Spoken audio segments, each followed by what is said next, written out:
il y a le plus grand danger à utiliser l'énergie atomique, car si elle est sûre les 3/4 du temps, le quart qui reste, elle est définitivement mortelle. Ces propos sur la dangerosité de l'énergie atomique sont tout bonnement fallacieux. Avec plus de 2000 années d'exploitation cumulée de tous les réacteurs que l'on a sur le territoire, il n'y a eu aucun accident majeur lié à cette source d'énergie.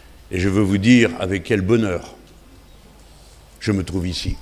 Il y a quelques jours, Jean-Luc Mélenchon a tenu un long discours politique à l'université de Kinshasa, en République démocratique du Congo, devant des étudiants et des professeurs congolais. Il y a consacré quelques minutes à l'énergie et plusieurs passages de son discours vous ont fait réagir. Est-ce que nous ne pourrions pas avoir ensemble une université de la mer, puisque vous avez une façade maritime, puisque vous avez comme nous le problème de la fourniture en énergie? La comparaison entre la République démocratique du Congo et la France, c'est quand même un petit peu osé. Pour rappel, la République démocratique du Congo, c'est une façade maritime de 40 km pour 100 millions d'habitants, alors que la France, c'est 5800 km en métropole pour 66 millions d'habitants. Nous avons la même ressource accessible, c'est l'immense énergie des mers. Il y a en mer, aussi longtemps que la Lune tournera autour de la Terre, le mouvement des marées, le mouvement de la houle, c'est-à-dire 366 fois l'énergie dont la Terre a besoin aujourd'hui. Comparer une énergie primaire et une énergie finale, c'est aussi pertinent que de comparer des choux et des carottes. L'énergie primaire est présente naturellement à l'état brut dans l'environnement, mais pour la rendre utilisable, il faut la convertir en énergie finale qui, sous sa forme, par exemple l'électricité, est utilisable par nos machines. Alors oui, l'océan regorge d'énergie primaire, comme avec par exemple le mouvement des marées ou le mouvement de la houle, mais cela ne signifie pas pour autant que nous pouvons la capter et la convertir en abondance pour satisfaire nos besoins énergétiques. C'est la même chose pour l'énergie solaire d'ailleurs. La Terre perçoit tous les jours l'équivalent de 8000 fois ce que l'être humain consomme en énergie finale pour ses besoins. Mais si nous ne convertissons pas ce rayonnement solaire incident en énergie électrique, nous restons très limités pour pouvoir l'utiliser. Et c'est ce passage entre l'énergie primaire et l'énergie finale électrique qui n'est pas forcément très rentable tout le temps. Typiquement, l'énergie marémotrice ou holomotrice sont des exemples d'énergie diffuse, peu concentrée dans l'environnement, qui exigent en conséquence de nombreuses infrastructures, beaucoup de matériaux, beaucoup d'entretien et qui subissent des contraintes géographiques spécifiques. Dans certains cas, dans certains endroits, ce genre de projet peut valoir le coup, comme la centrale marémotrice de la Rance, en Bretagne, à côté de Saint-Malo. En France, le potentiel de production d'électricité par énergie houlomotrice est estimé à environ 7,5% de la production d'électricité totale, et pour ce qui est de l'énergie marémotrice, c'est autour de 10%. Ce n'est pas rien, il ne faut pas se priver de les exploiter, mais il ne faut pas pour autant faire croire que les énergies primaires, diffuses et météo-dépendantes sont la solution à tous nos problèmes. Et encore moins dans un pays comme la République démocratique du Congo qui a un littoral de 40 km pour 100 millions d'habitants. Puisque vous avez comme nous le problème de la fourniture en énergie et que vous savez, comme nous, qu'il y a une limite à la construction des barrages hydrauliques du fait des surfaces immenses qu'ils occupent ensuite en lac.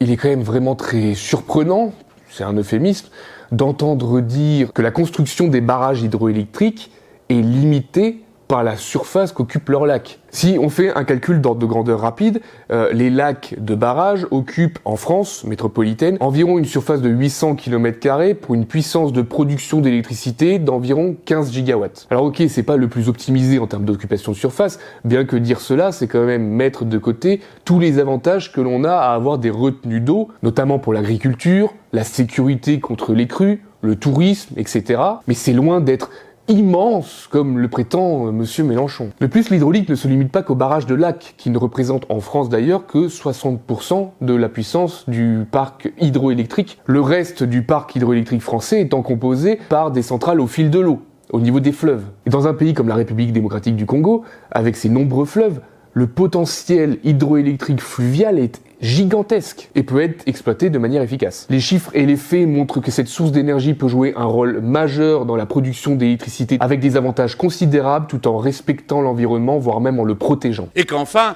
il y a le plus grand danger à utiliser l'énergie atomique, car si elle est sûre les 3/4 du temps, le quart qui reste, elle est définitivement mortelle. Ces propos sur la dangerosité de l'énergie atomique sont tout bonnement fallacieux. Avec plus de 2000 années d'exploitation cumulée de tous les réacteurs que l'on a sur le territoire, il n'y a eu aucun accident majeur lié à cette source d'énergie. Il est définitivement absurde d'affirmer que l'énergie nucléaire est mortelle un quart du temps en se basant sur des faits totalement inexistants. De plus, si l'on compare le nucléaire aux autres sources de production d'électricité en termes de morts liées aux accidents, on se rend compte qu'en fait le nucléaire est la meilleure des élèves parmi toutes les sources d'énergie existantes, devant même l'éolien, le photovoltaïque et l'hydraulique. Enfin, en ce qui concerne les impacts sur la santé, plus largement, pas seulement les décès liés aux accidents, le nucléaire continue à se positionner parmi les meilleurs, à peu près à égalité avec l'éolien. Il est temps de mettre fin à ce discours trompeur, en reconnaissant que le nucléaire civil est l'une des sources d'énergie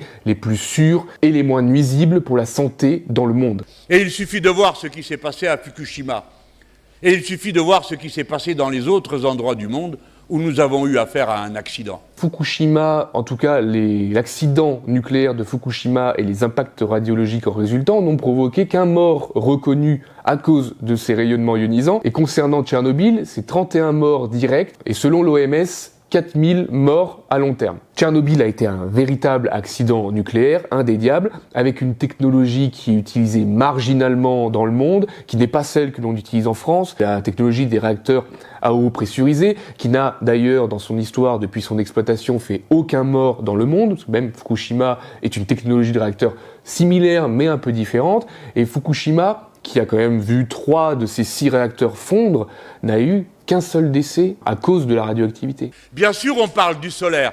Vous avez de manière extrêmement habile utilisé les mini-réseaux autour d'une captation solaire. Et de cette manière, vous avez répondu à la question de savoir par quel réseau on pouvait régler le problème de l'électrification. Certainement pas en étendant les réseaux existants, mais plutôt en recréant sur des structures qui, étant plus modestes, sont plus faciles à maîtriser et à installer. Le plus c'est petit, mieux c'est, faut arrêter. L'optimisation vient avec l'effet d'échelle et tout vouloir réduire à l'échelle humaine est un fantasme irrationnel. Donc créer des réseaux miniatures qui s'entrecroisent et qui ne profitent pas de l'effet d'échelle, notamment pour stocker l'énergie vis-à-vis de l'énergie solaire d'ailleurs, quand le soleil ne brille pas, c'est non seulement inefficace, mais c'est aussi extrêmement vorace en matériaux. Et cela va, il me semble, à l'encontre de ce que Jean-Luc Mélenchon défend vis-à-vis de l'écologie. Il nous suffit de nous y mettre. Et plus vite on s'y mettra, plus vite on réglera le problème de l'accès à l'électricité, car sans l'électricité, nous ne pouvons pas avancer. C'est elle qui nous libère.